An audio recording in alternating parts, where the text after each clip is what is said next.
श्री स्वामी समर्थ. जय जय स्वामी समर्थ. तर महाशिवरात्री म्हणजे काय? तर महाशिवरात्री ही का बरं एवढी मोठी साजरी केली जाते? तर हा महाशिवरात्री म्हणजे शिवाची जी रात्र असते त्याला महाशिवरात्री म्हणतात.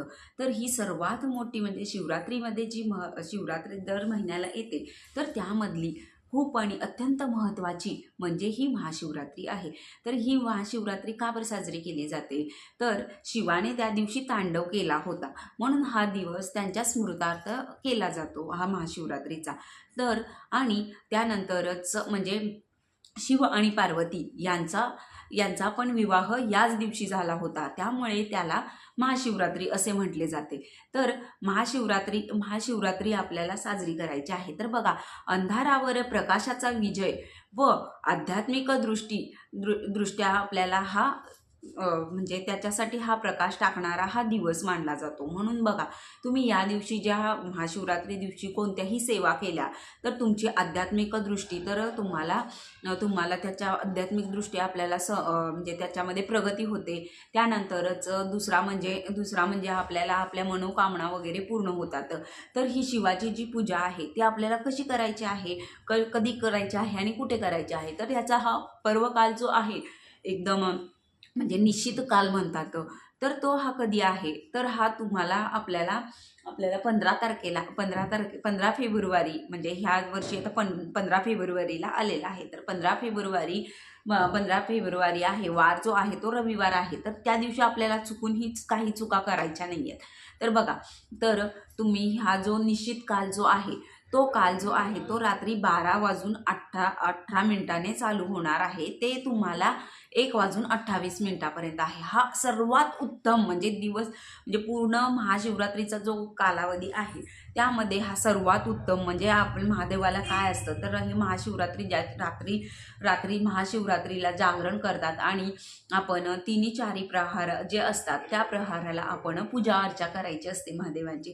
तर तुम्ही काय करू शकता, या दिवशी तुम्ही रात्रीचं जागरण करून तुम्ही शिवस्तुती म्हणू शकता किंवा शिवनामावली जी आहे ती नामावली पण तुम्ही पठण करू शकता. तर तुम्ही असं किंवा तुम्हाला जर शिवलीला अमृत जर पारायण करायचे असेल तर तेही तुम्ही करू शकता. तर हेही अतिशय उत्तम असा पर्याय आहे. तर तुम्हाला त्या दिवशी काय करायचं आहे, तर तुम्ही महाशिवरात्रीच्या दिवशी जे आहे तर त्या दिवशी तुम्हाला सकाळी लवकर उठायचं आहे. अंघोळीच्या पाण्यामध्ये थोडेसे गंगाजल टाकून आणि पांढरे तीळ टाकून आपण अंघोळ करू शकतो. जर नुसते गंगाजल टाकून जरी अंघोळ केली तरी तुम्हाला खूपच असं म्हणजे गंगेत तुम्ही स्नान केल्यासारखं राहील. तर तुम्ही असं सकाळी लवकर उठायचं आहे. त्या दिवशी उशीर करायचा नाही उठायला. बघा, हा वर्षातून एकदाच येते महाशिवरात्री तर येतेच, पण महाशिवरात्री ही एकदाच येत असते वर्षातून. मग ही जी आपल्याला जर सेवा केली तर त्याचे आपल्याला भरपूर पुण्य असे मिळते. तर तुम्ही जे शिवभक्त आहेत त्यांना हे माहीत आहे आणि शिवाची साधी भोळी आपण पूजा जर केली तर शिव आपल्याला प्रसन्न होतात. बघा, तुम्ही भोळा शंकर म्हणतात शिवाला, म्हणूनच आपण त्यांची श्रद्धापूर्वक आपण जर सेवा केली, त्यांना जर आपण 1 रुपयाचा जर आपण जर चढावा केला तर आपल्यालाही नशिबाने 10 रुपये मिळतात. असं बऱ्याच जणांचा अनुभव आहे. तुम्ही थोडं जरी केलं तर ते त्याच्यात 4 पट देतात महादेव इतके साधे भोळे आहेत. पण त्यांच्यात जर आपण काही चुका केल्या तर ते क्रोधितही होतात. बघा, त्यांच्या क्रोधामुळे त्यांचा त्रिनेत्र खोलला जातो. मग ते जर त्रिनेत्र खोलला तर त्याचे खूपच नुकसानदायक आहे असं आपण ऐकलेलंच आहे शिवपुराणामध्ये वगैरे. तर तुम्ही ह्या दिवशी काही चुका करायच्या नाहीत, त्या आपण आधी जाणून घेऊया. तर ह्या दिवशी आपण सकाळी लवकर उठून अंघोळ वगैरे करायचे आहे. तर अंघोळ करताना आपण त्या दिवशी गंगाजल टाकायचे आहे आणि आपण ज्या वेळेला आपण आपले स्वतःचे वस्त्र परिधान करतो तेही स्वच्छ असावेत, फाटके तुटके नसावेत आणि विशेष म्हणजे काळ्या रंगाचे अजिबात घालायचे नाही. काळा आणि निळा हे 2 वर्ज्य आहेत महादेवांच्या पूजेसाठी. तर तुम्ही बघा, काळे वस्त्र अजिबात घालू नका. ही आपण आज सर्वात प्रथम आपण हे महत्त्वाचा आहे नियम म्हटलं तरी चालेल. तुम्ही शिवापूजा करणार असाल किंवा नसाल, पण या दिवशी शक्यतो तुम्ही काळे वस्त्र घालू नका. कारण कसं असते, महादेवांचं ज्या दिवशी म्हणजे महाशिवरात्री आहे त्या दिवशी ते सूक्ष्म रूपात का होईना सर्वत्र फिरत असतात. मग त्यामुळे आपण त्यांना जे आवडणार नाही त्या गोष्टी आपण करायच्या नाहीयेत. पण आणि दुसरा म्हणजे त्या दिवशी सुट्टी आहे म्हणून केस कटिंग वगैरे करतात. म्हणजे स्त्रिया पण करतात केस कटिंग, असं करत नाही असं नाही, पण जास्त करून जेंट्स लोक जे आहेत ते कटिंग करतात. मग ते त्या दिवशी आपण महाशिवरात्रीच्या दिवशी नखे कापायची नाहीयेत आणि केस कटिंग करायचे नाही. तर बघा, केस कटिंग जर केले तर त्या दिवशी म्हणजे शनी लागतो म्हणतात, म्हणून सोमवार शक्यतो पाळायचं आहे केस कटिंगसाठी. सोमवारी किंवा हे आता महाशिवरात्र ही जी आहे ती खूप मोठी आहे, म्हणून मग त्या दिवशी केस कटिंग वगैरे करायचे नाही, कुणाला शिव्या वगैरे द्यायच्या नाहीत. आपले शांत चित्ताने आपण नामजप करत राहायचं आहे. जेवढं नामस्मरण करल तेवढं तुम्ही शिवाला प्रसन्न करून घ्याल. हा जो नियम आहे तो खूप महत्त्वाचा आहे. आणि दुसरा म्हणजे आपण आता साधी भोळी, हे 2-3 नियम आहेत, साधे भोळे नियम आहेत, ते तुम्ही साधे सोप्या पद्धतीने बघा. हे चुकून न कळत आपल्याकडून चुका होऊन जातात. तर त्या दिवशी जे आहे आपण महादेवांना जे कवट म्हणून मिळते, तर ते कवट तुम्ही जर एक जर कवटावर अर्पण केले तर त्यानेही आपले जे शारीरिक जे दुःख म्हणलं किंवा रोग हे नष्ट होतात. म्हणून तुम्ही बोराचं पण, बोर जे असते ते बोर पण आपण तोही उपाय केला तरी चालेल. 7 बोरांचा जो उपाय असतो तोही केला तर अतिशय उत्तमच. म्हणजे 7 बोरं घ्यायचे आहेत. जो व्यक्तीच्या उदर म्हणजे पोट वगैरे त्यांचं सारखं दुखत असते त्यांच्यावरून हे 7 वेळा उतरायचे आहेत हे 7 बोरं आणि महादेवाला अर्पण करायचे आहेत. पण हा जो नियम जो आहे तो नियम म्हणजे काय, त्याची वेळ काळ पण आहे, तर त्याच्यासाठी मी वेगळा व्हिडिओ बनवणार आहे, तर तो पण तुम्ही पाहू शकता.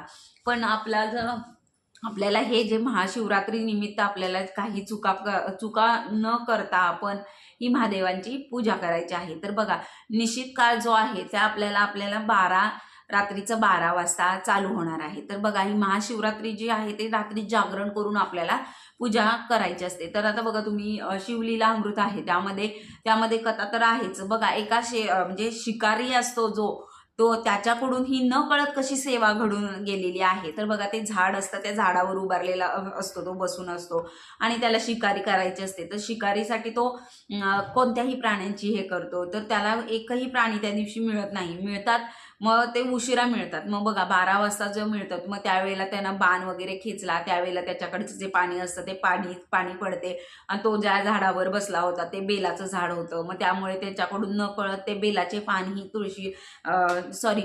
ते बेलाचे पान जे आहे ते आपल्या शिवलिंगावर पडते. पाण्याचाही अभिषेक होऊन जातो आणि नकळत त्याच्याकडून हे अभिषेक 3 प्रहारामध्ये होऊन जातात. त्यामुळे त्याला महादेव प्रसन्न झाला. तर मग आपण तर जाणत माणूस आहोत, तर आपण साधी भोळी तरी आपण काही नाही मिळालं तर आपण 1 लोटा जल आणि बेलपत्र. आता तुम्ही म्हणाल बेलपत्र आम्हाला मिळणार नाही, तर जे पिंडीवरचे घातलेले आहेत तेच तुम्ही धुवून पुन्हा नंतर वापरू शकता. त्याला काही हे केलेलं नाही आहे, म्हणजे तेही चालू शकते. महादेवांना जे बेलपत्र आहे ते तुम्ही कितीही वेळा, 1000 वेळा जरी तुम्ही तेच जरी बेलपत्र धुवून वापरलं तरी चालते. इतकं ते पवित्र आहे बेलपान.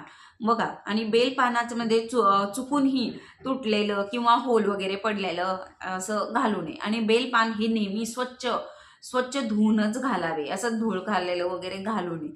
तर एवढे आपण नियम जर पाळले तर आपल्याला महादेवांचे जे आशीर्वाद आहे, कृपा आहे, ती सदैव राहते. तर तुम्ही असे साधे छोटे जे उपाय आहेत, तर ते आता पूजा आपण कशी करायची आहे. सर्वप्रथम आपण घरामध्ये शिवलिंग असेल तर शिवलिंगाची आपण घरामध्ये पण पूजा करू शकतो. काय नाही, त्याला आपण कच्चे दूध घालायचे आहे. महत्त्वाचं म्हणजे त्या दिवशी आपण दूध तापवलेलं हे न वापरता आपण कच्चे दूधच घालायचे आहे. तर आणि ते खूप महत्त्वाचा नियम आहे. आपण कच्चे दूधच महादेवाला घालायचे आहे. आणि त्यानंतर पंचामृताने आपण दूध, दही, मध, तूप आपण ह्याने अभिषेक करू शकता. तर ते अभिषेक आपण घरातल्या घरात करायचे आहे. हे अभिषेक करत असताना तुम्ही स्त्रिया जर असतील तर त्यांनी नमः शिवाय असं 2 वेळा म्हणून पुन्हा नंतर ओम नमः शिवाय हा जप करायचा आहे. तर चुकून ही महिलांनी सर्वप्रथम ओम नमः शिवाय हा असा मंत्र करायचा नाही, तर नमः शिवायने सुरुवात करायची आहे.